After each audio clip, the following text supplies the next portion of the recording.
Hello, we're back once again, and we're talking about Rebirth of Mothra.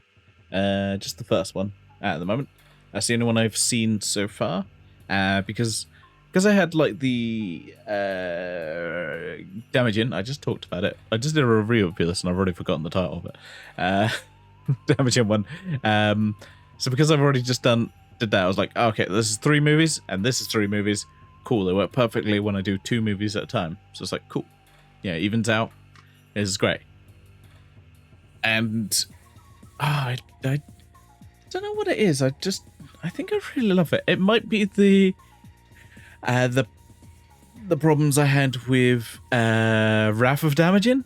To the fact that I was just like, oh, that was bad. That was bad. That was a badass film. A badass film? Not a badass film. A bad film. Just bad film. It was just bad.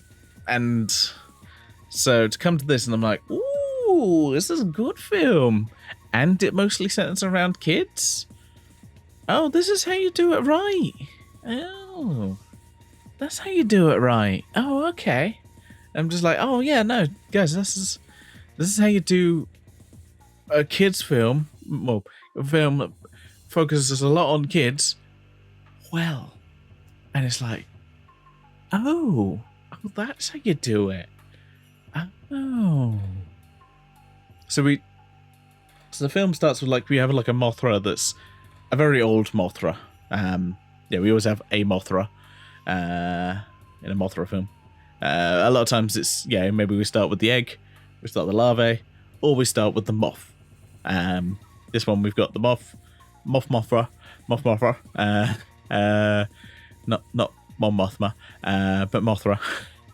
Or Musura, as the Japanese say it. Musura. Yeah. Musura.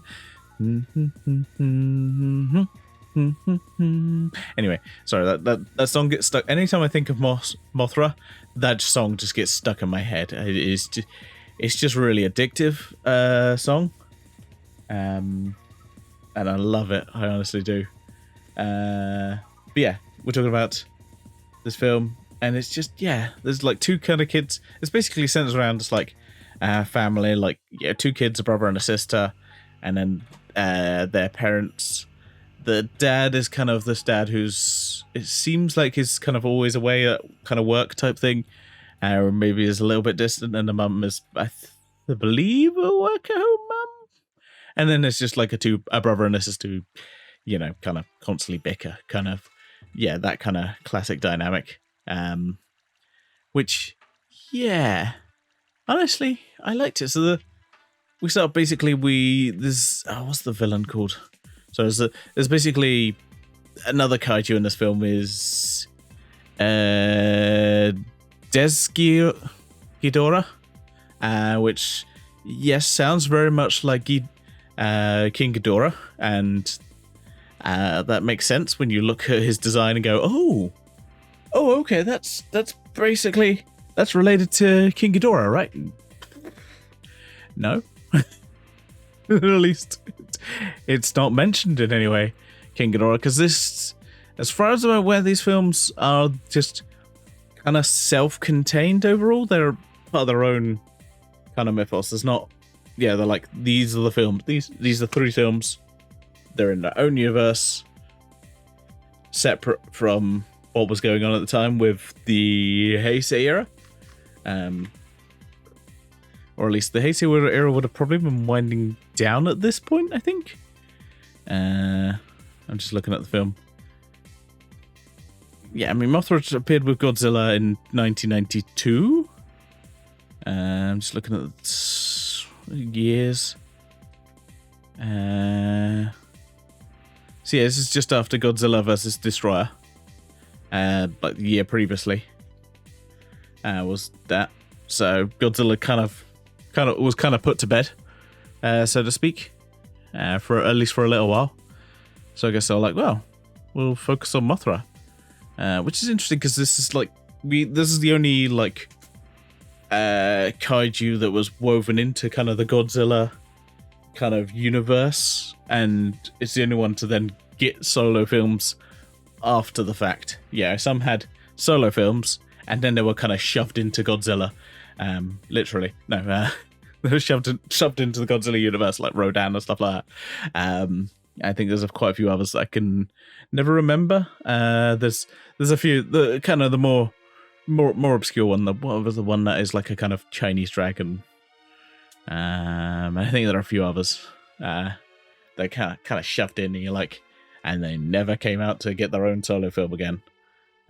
Maybe they will at some point. It seems like something like Toho want to do. They were kind of, yeah, it sounds like they kind of want to do like an Avengers style of maybe doing a bunch of solo films and then kind of bringing them together. At least that's what it sounds like. Whether that's happens, we never really know, because a lot of people go, we want to build a franchise. Anyway, the franchise is dead after like 1 or 2 films. You're like, well, cool, I'm glad I got really invested in that. Yeah, but at least Godzilla is already a very big property, and has history of having a big universe, even though sometimes they don't always lean into it. The Showa era kind of ignored that. The Heisei era was the main one of one big through line of films, though they do acknowledge the previous films, but they never really like lean into them that much. I feel like almost the Gamera trilogy of the 90s is the biggest one of these films are connected. Well, we obviously have the legendary films now, which are very much connected to the all together, which is good. I like that. I like the films having this connective tissue. I like the reward of having seen the previous films. It's like, oh yeah, you've seen the previous film. Oh, well, there you go. It's a little reward for you. Oh, there you go. Here's a little reward for you. You've seen those previous films, so there's a little reward. We'll mention that thing that happened previously, and we'll bring up events, and that may inform future events, which is good. That's what I want to see. That's how that's how a franchise should work. The previous films, kind of influence and affect the events of future films. Sometimes that's not always the case. That's what I want to see. And this film is very much like a kid's film, like not the start, but like very early on you have there's the twins again, though I don't think they're twins in this one. They're not played by twins, should I say. You have the twins, the Mothra twins. They're kind of always, if Mothra's in a film, you generally have the twins showing up at some point. Who do get a few songs and a few, at least one new one as far as I'm aware, which is nice. Because Mothra's always had these kind of the songs. Shut up, Google. Don't listen to me. Mothra's had their own songs. I think, other kaiju have had their themes. But Mothra's the only one with like maybe lyrics to their songs. Outside of the Godzilla theme. The Blue Oyster Cult song. Very early on as like a fly around of the little small creature. I don't know. It's like a little dragon that there's kind of like an evil fairy that has that. We have kind of like an evil fairy and then the two twin fairies who are riding. Well, they just call it fairy, but it's basically, I called it fairy Mothra because it's like a very small version of Mothra. It's it's basically a toy Mothra that a kid would have.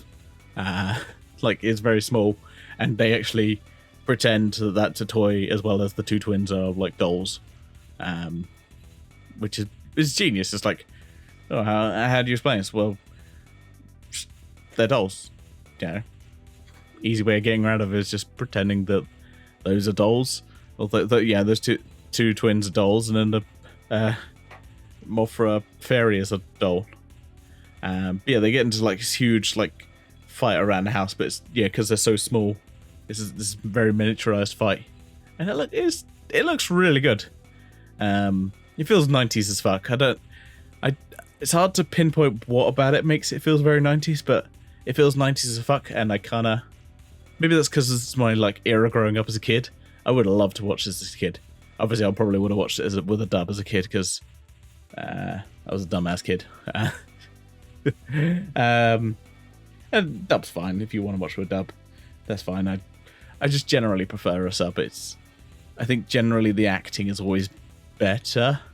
Sub actors are not always the greatest overall.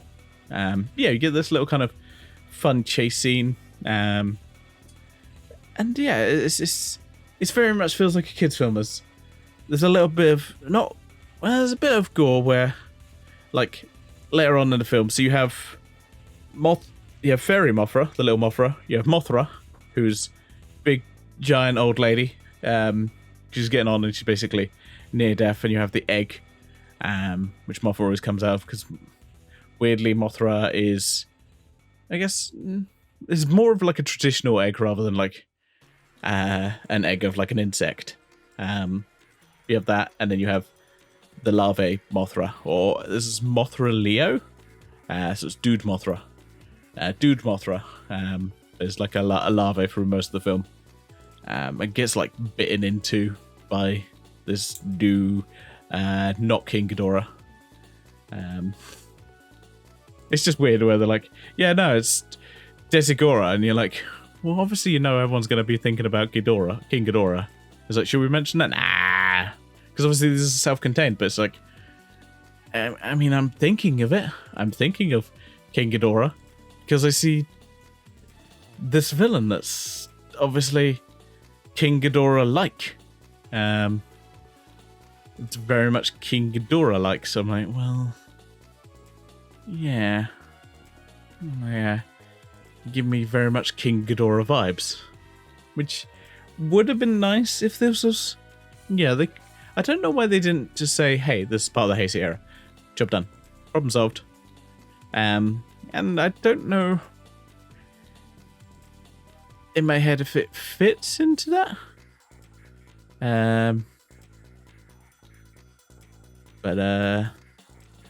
Yeah, it's just one of the things I'm like, is it related? Kinda, but not quite. Yeah, and that's just one of those things where I'm like, that would have been better if it was just related, and I don't think it would have broken anything if it was. You could quite easily fit this into the existing Heisei era, but they just didn't. It's fine, but I would have preferred it, especially since this is basically their big kaiju film taken over from Godzilla.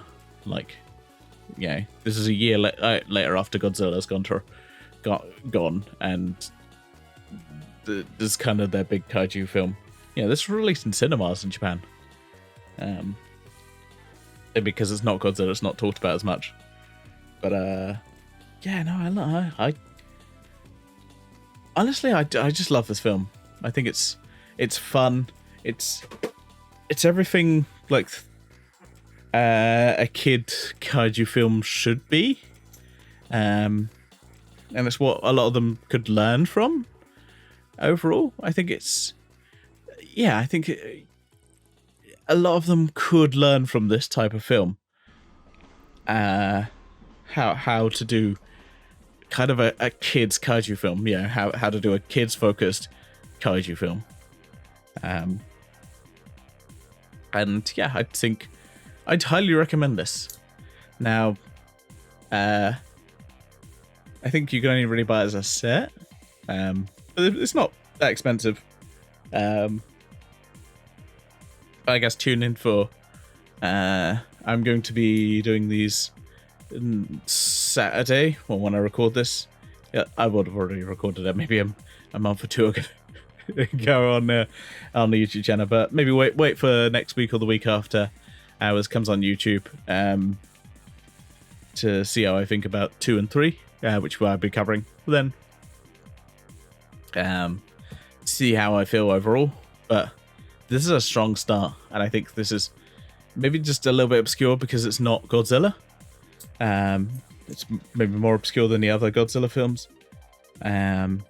But let's be honest, we stand Mothra here. We stand Mothra. Mothra is one of the best, if not the best, kaiju.